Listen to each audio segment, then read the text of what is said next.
What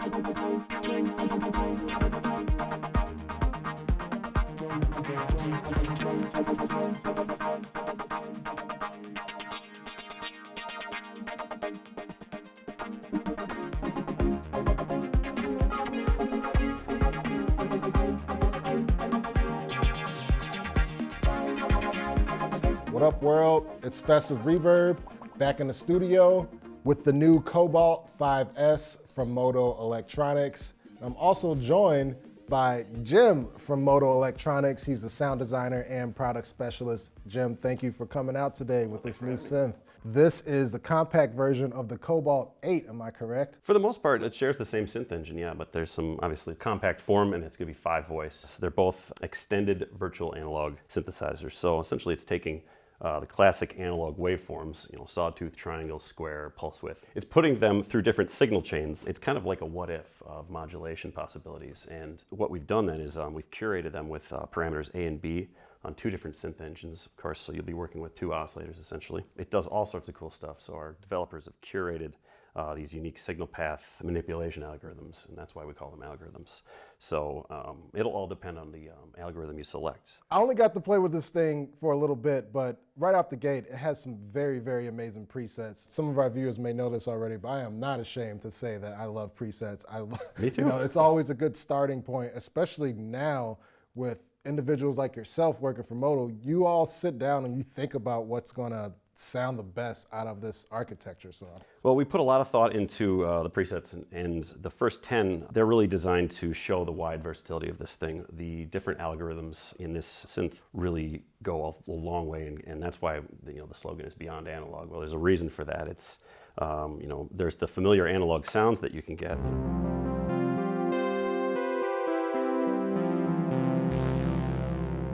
You got a keyboard here that's velocity sensitive, and it has aftertouch as well. You got stuff like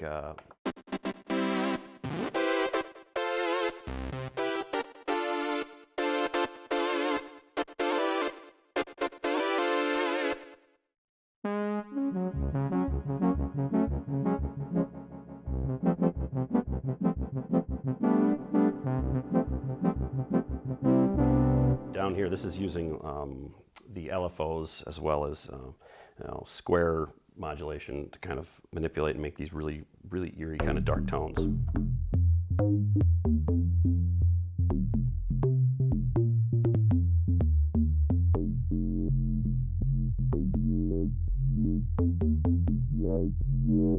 yeah, that's some real sub rock and bass right there. So let's actually talk about the LFO here. This is like one less LFO than the Cobalt8 you were saying. Yeah, the Cobalt8 has, by standard, 3 LFOs. 2 of them are polyphonic, 1 of them is a global. This one still has 2 LFOs. We simply remove one of the polyphonic LFOs. When reducing size and cost, obviously some sacrifices have to be made. But overall, it's still really capable. In fact, there's some distinct advantages with this Cobalt5S, aside from portability. We have the addition of the XYZ controller versus just an XY controller on most of our other larger synths. So what that means is the Z is, as they say in Britain, it's Z in America, it's pressure sensitive. And this isn't aftertouch. This is actually using the channel that would otherwise be delegated to expression pedal. So it's kind of like having an expression pedal built in on the synth itself to control. You just get all these opportunities to program it, and programming it is actually really easy. As you can see, the controls are very simplified. All of these are push buttons as well as encoders. So if I wanted to make the Z pad mess with the filter, I would simply hold the mod button. You're then going to be able to select any of these mod sources. For this one, I'm going to be selecting Z. So right there, I'm in assign mode. Now I can just select a parameter, and I want to select filter. And as I turn the filter, that's going to be how much it modulates it by. When I'm done with that, press mod one more time. Now we're cleared of the assign mode. Make sure I have a sawtooth here, and let's bring the cutoff down. Nice. It's designed to have a quick workflow, but also a compact workflow. So just one more way to modulate on the fly, which is awesome if you're doing live jams or just noodling around and need some additional modulation capabilities as you go, especially if you're sequenced. Yeah, that's what's up. Yeah. Well, you know what? Let's actually jump into the sequencer a little bit. Yeah. And we got sync in and sync out, but this is definitely like a sync in, sync out for your pocket operators That's and like right. Vocas, right? That's exactly what it was intended for. Okay. So for other compact gear like a Voca or you know, like an external sequencer or even modular stuff, it's mostly sending a signal, you know, low voltage signal to keep track of the tempo. And you just configure that in the option. And then if you want MIDI DIN cables, you know, in and out if you're old school, like me some of the time, then you would just change that over to MIDI, or you can do auto, and that'll kind of detect it on its own. And USB MIDI too. USB MIDI as Nice. well. Yep. Perfect.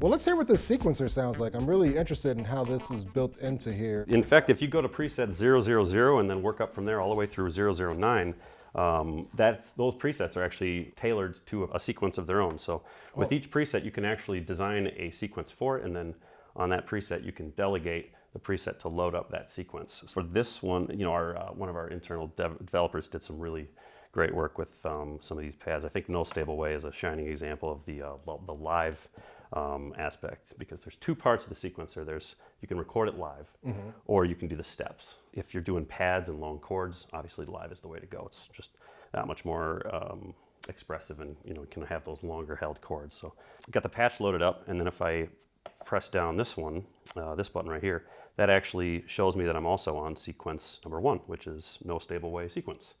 And then I just simply hit play right here. Oh. And then you get feedback of the steps with the LEDs over here. That's right. Let's get something more upbeat, shall we? Yeah.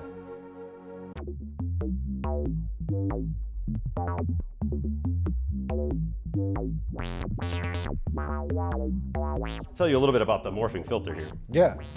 So you're hearing a 4-pole morphable ladder filter. It's akin to something from like an old school Moog, right? Well, when you turn this morph knob, it's going to become fizzier, and it just turned into a variable 1-pole filter, a 1-pole variant rather. Somewhere in between, it's going to be bandpass. Nice. Well, it gets better too. If you go and change the filter modes, let's see if this trick still works. Yeah, so I'm gonna hold down this patch button. It's one of the few kind of shortcuts that might not be immediately obvious, but I'm holding down this patch button, and then I'm turning the filter cutoff. What that's doing is changing the filter mode. Whoa. So this one I'm about to show you is called balanced phase. Think of this like a phaser that you can control with cutoff, so it's not automatically moving.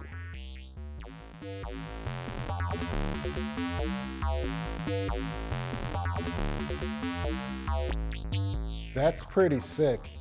And it's also great that even on the filtering, on the morphing and on the actual shape of the filter envelope itself, you get that visual feedback on this screen right here. It's crucial, it's essential. You know, it might not be a live oscilloscope, but I mean, it gets pretty close. And then it's even better when you're making those filter adjustments, it'll instantly jump to the filter to give you the visual feedback. And then when you're adjusting the algorithms live, as you can see here, there's actual movement. So this movement indicates to me that there's some detune going on somewhere in this algorithm on oscillator 1. So this one that you're about to hear is a new algorithm that was added when we did a Cobalt 8 firmware update. So this is like Square FM.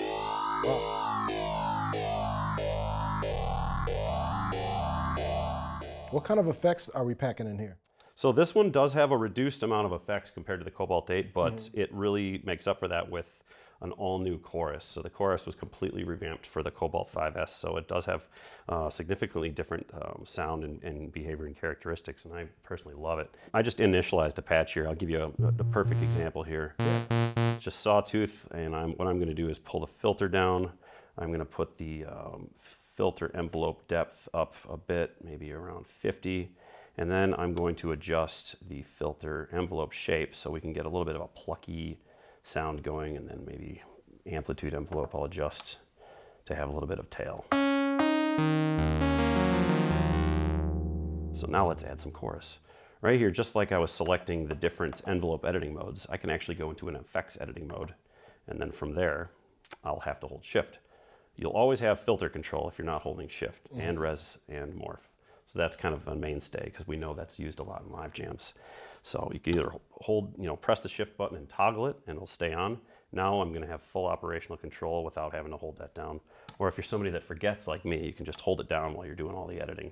I must say, that's very thoughtful, Yeah. always having that filter main cutoff. Yeah, I think the accessible developers to- themselves probably forgot a few times that the shift would be on and they messed up a few patches here and there. Yeah, for sure. Mess up a workflow, but plucky, thing going on here.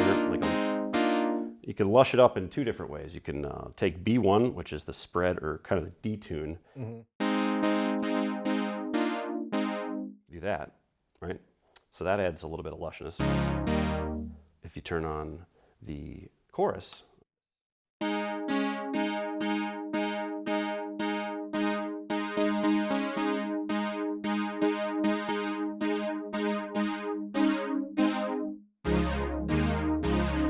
so it's definitely Modal's own unique chorus, and I'm just a huge fan of it. It just widens everything, Yeah. and then you can make that fine balance. So if you're working with something that you need a lot of punch with, but you also want a little bit of presence on the outsides, on the left and right, you just crank that chorus up to about 20-30%, and you're sounding great.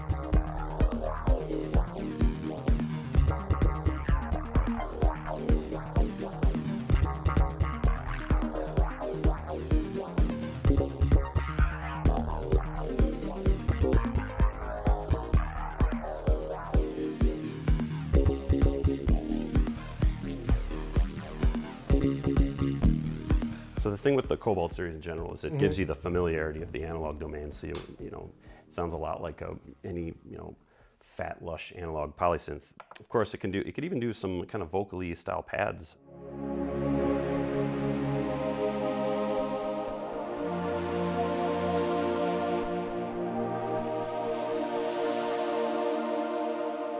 But then you get into the more unexplored territory with these algorithms. Right. And what I'm about to show you actually comes from a pack that's going to be released after. It's going to be free to download from our website. And essentially, this is kind of exploring the more wild and experimental side of the Cobalt series.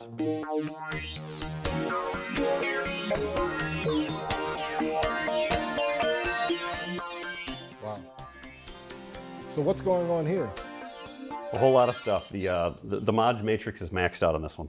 Yeah, let's actually jump into this mod matrix and how does it work? How many slots we got here that we're dealing Well, with? you got 8 assignable slots and then 4 fixed slots. So those 4 fixed slots are going to be stuff like aftertouch affecting the filter, amp envelope, depth modulation with velocity, stuff like that. Standard stuff that you would use a lot. And then, of course, if you're using the Modal app, you can go in and see it, dead center in the middle of the page running across, or you can just get, going into your menu, just a couple of twists over, and you're going to see mod slot 1, 2, 3, 4, 5, 6, 7, and 8. And from here, you can just press the button, go right in there, and you can reassign things. And once you've confirmed your new destination, stuff like that, you just click the button once, you can readjust the rate, and then you're off to the races. For sure. Now with using the app, you could basically program the entire patch on the app, save it, everything, or is this just like something that's more of a visual feedback app? Well, a little bit of both. None of the sounds are being generated from the computer, but it is giving you all the visual feedback, and it is an instant connection. You're able to save, edit, and load all the presets, and that includes sequences too. You can draw out sequences, or you can record them in real time using the hardware. So it's a really versatile app. In fact, I think it's one of the biggest reasons and kind of the biggest interest points for anyone, even if you don't have a hardware synth, because of the Modal app, because of that connection visually on a computer. It's, I think, poses a lot of value for someone who's normally used to working with VSTs, but felt like I was using a VST, but then, you get that much more immediacy and just great sound quality from the hardware, side of things. It's in track with where everything is going anyway. Everybody was getting out of the box in the last few years, and now we're kind of combining both the power of what's in the box versus what's sitting out on our desktop. People want hands-on, but they also want to see what's going on and get more of that visual feedback. And I think that's one of the biggest and best parts about Cobalt5S is, you take it anywhere with you, but then you bring your laptop, or you could even bring your mobile phone. get this connected to a mobile phone, and you got the, the mobile app. Oh, wow. Modal app right there too, and that's actually a really quick workflow. In fact, designing some of these sounds, I went to the both the in-laws and my parents and designed some of the sounds using nothing but this and a mobile phone. If you're using an Android, you can actually power this from an Android phone. If you have an OTG cable and then you just use the included USB cable, you can plug right into an Android. It'll read the Modal app, it'll function correctly, and then it'll also power the synthesizer. I would just make sure you have plenty of charge and make sure you're not expecting any important calls. Sure. Well, that's definitely a win for Android users out there. I know you're out there watching, so. But either way, I mean, you bring a USB cable in your laptop and, plug in just about anywhere. Wow. Well, I'm certainly interested. I'm actually, personally, I am in the market for a new compact synth, and I must say you really have turned my eyes to this new Cobalt5S. And since you brought two of them with you, I kind of want to get into a little jam, if that's all right. I didn't come here for that. No, no, let's go.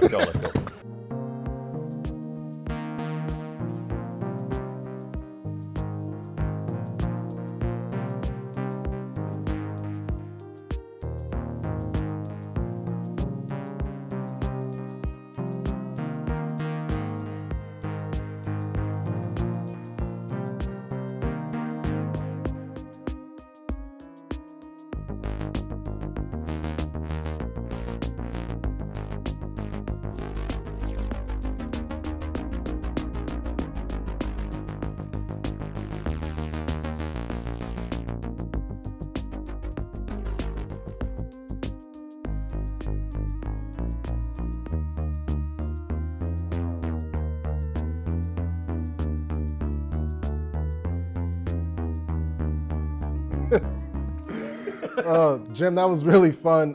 Thank you for bringing two of these so we could both kind of jam out and really get into it. I'm really excited about this. And this Cobalt5S is shipping right now, so definitely look out for listings. And anything else that we should know about what's coming from Modal or with this 5S that you want to share? It's compact, it's inspiring, and it's an affordable price. It's one of those synths where that's for everybody. Pros can put this right on top of right above their workstation, or if you're new to synths, this would be a perfect entry. It'll have the Modal DNA and the Modal sound engine from some of our higher end models. For sure, I could totally agree with that. Well, that's all we got for y'all today. I'm Fess Grandiose, signing off of Reverb, and as always, stay safe and keep creating. Peace.